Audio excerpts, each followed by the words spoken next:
India company, जो east India company थी ना, अब हम आगे जो लेसन कंटिन्यू कर रहे हैं, जो अलग अलग कंट्रीज को दिए, अलग अलग कंपनीज को व्यापार करने के लिए भेजा गया था, अलग अलग कंट्री, ईस्ट इंडिया कंपनी को दिया गया था India. On 31 December 1600 queen Elizabeth one जो थी, उसने charter granting East India Company the monopoly to trade with east for 15 years. तो उन्होंने ईस्ट इंडिया कंपनी को कहा कि आप आगे आने वाले 15 साल तक जो है सिर्फ तुम ही व्यापार करोगे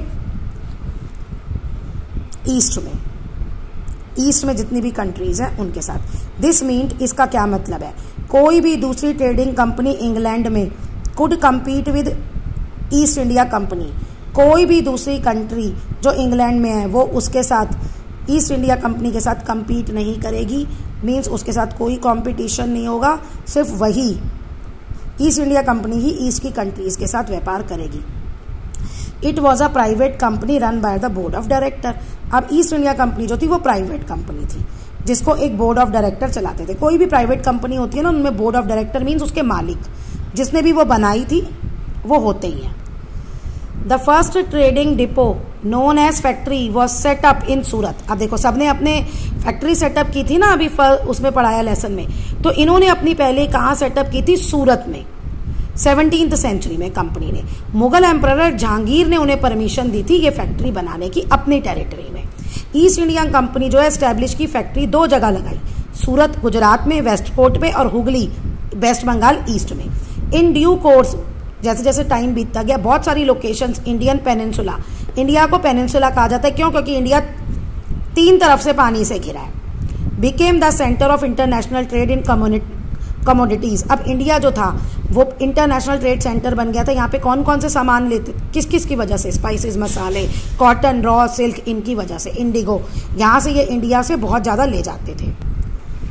फ्रेंच ईस्ट इंडिया कंपनी, अब ये इंग्लिश ईस्ट इंडिया कंपनी थी इंग्लैंड की, अब ये फ्रेंच ईस्ट इंडिया कंपनी जो है उसने सेटलमेंट किया बंगाल में, चंदन नगर में, केरला में, ये जगह के नाम दिए हैं आपको, ईस्टर्न कोस्ट में, मॉरिशियस इन इंडिया ओशन 1664 में, मॉरिशियस में, इंडियन ओशन में।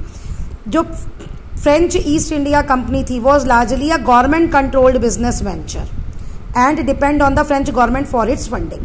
तो ये जो थी ये प्राइवेट नहीं थी जैसे ईस्ट इंडिया कंपनी थी। इसको कौन कंट्रोल करता था, गवर्नमेंट कंट्रोल करती थी, और इसको चलाने के लिए ही गवर्नमेंट पैसे देती थी, फ्रेंच की government. Major role in the expansion of French power in India.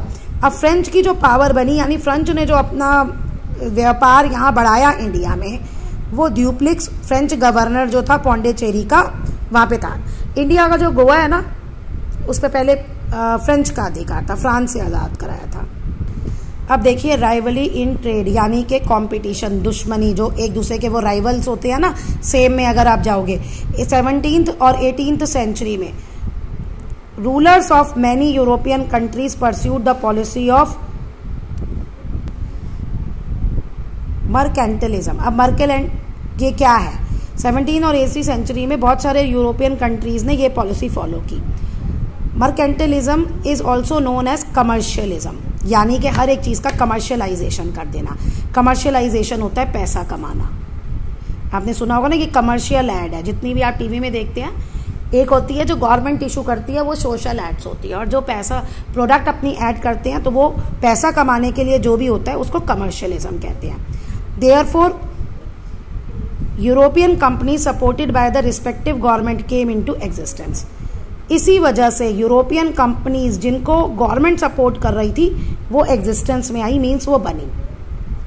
The royal charter issued by the royal charter issued by the queen Elizabeth one however could not prevent other European power from entering into trade with eastern world. तो उनका जो charter था जो उन्होंने assure किया, कहते जबकि वो नहीं प्रिवेंट मतलब, कुड नॉट प्रिवेंट मतलब बचा पाया दूसरी यूरोपियन पावर्स को। यानी देख, उन्होंने अपनी कंट्री का तो बोल दिया इंग्लैंड में, भैया ये कंपनी यहाँ व्यापार करेगी, ये कंपनी यहाँ करेगी, लेकिन यूरोप में एक इंग्लैंड कंपनी थोड़ी है, और भी स्टेट कंट्रीज थोड़ी हैं, और भी स्टेट्स हैं, जैसे जर्मनी है, फ्रांस है।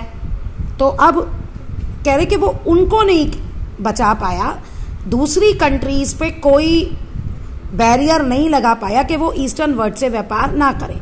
By the time English appeared, जैसे इंग्लिश वाले आने लगे, आगे दिखने लगे, Portuguese has already establish there present. अब पोर्टुगीज जो थे वो इंडिया के वेस्टर्न कोस्ट पे आ गए थे, वेस्ट की साइड। अभी मैंने तुम्हें बताया गोवा पे फ्रांस का नहीं, सॉरी पोर्टुगीज का ही था, पोर्टुगीज से आज़ाद किया गया Goa. They had their base at Goa, हाँ उनका जो बेस था वो गोवा में था। इनफैक्ट 1498 में एक Portuguese explorer Vasco da Gama ने डिस्कवर किया था sea route India by Cape of Good Hope. तो वो इंडिया आया था बाय इस जगह के रास्ते से। By the early 17th century के शुरू में डच और फ्रेंच ट्रेडर्स जो थे वो भी आ गए थे इस सीन में। मतलब ये कह रहे हैं कि सिर्फ इंडिया में यूरोप की एक कंट्री नहीं आई थी, 2-3 कंट्रीज आई थी। तो पहले ईस्ट इंडिया कंपनी ने जो दूसरी यूरोप की कंट्रीज आई थी ना, उनको वॉर से उनको बाहर किया, फ्रांस को बाहर किया, डच को बाहर किया, पुर्तगाल को बाहर किया, उनको सब हटा दिया। फिर उन्होंने इंडिया के राजाओं को हराना शुरू किया और पूरे इंडिया पे अपना कब्जा किया। तो ये सारा आपकी स्टोरी ये है। The presence of so many company intensified, competition बढ़ गया, इतनी सारी कंपनीज थी और प्रॉफिट कम हो गया। All of them wanted to buy at low price in India, सब कोई इंडिया में कम कीमत पे खरीदना चाहता था। And sell them at high rate prices elsewhere, और दूसरी जगह पर्टिकुलरली इन यूरोप में, जब स्पेशली यूरोप में वो उसे ज्यादा पे बेचना चाहता था, ज्यादा प्राइस पे। ऑब्वियस सी बात है, अगर आप एक व्यापारी हैं, ट्रेडर हैं, आप चाहोगे आपको चीज सस्ती मिले, आप उसे महंगा बेचो।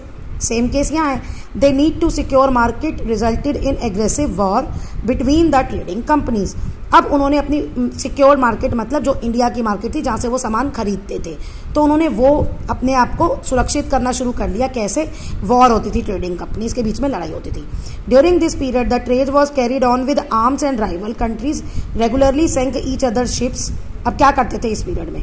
ट्रेड जो था, आर्म्स मतलब होता है हथियार, राइवल कंट्रीज जो दुश्मन कंट्रीज थी वो एक दूसरे के शिप्स को ना समुद्र में ही डुबो देती थी।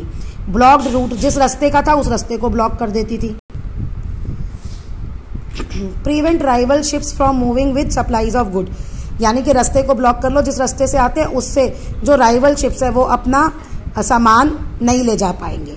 Trading centres also protected through fortification. Fortification मतलब होता है चारों ओर किले की दीवार बनाना। तो जो उनके ट्रेडिंग सेंटर्स थे ना, जो फैक्ट्रीज थी, उसके चारों ओर उन्होंने अपना बहुत ऊंची ऊंची दीवारें बना ली थी। Companies raise their own armies, और उनकी अपनी आर्मी थी। इन कोर्स ऑफ टाइम, जैसे जैसे टाइम बीता, the Portuguese and the Dutch were ousted from Indian trade. ये इंडियन ट्रेड से बाहर हो गए, दोनों बाहर हो गए, दोनों इनके साथ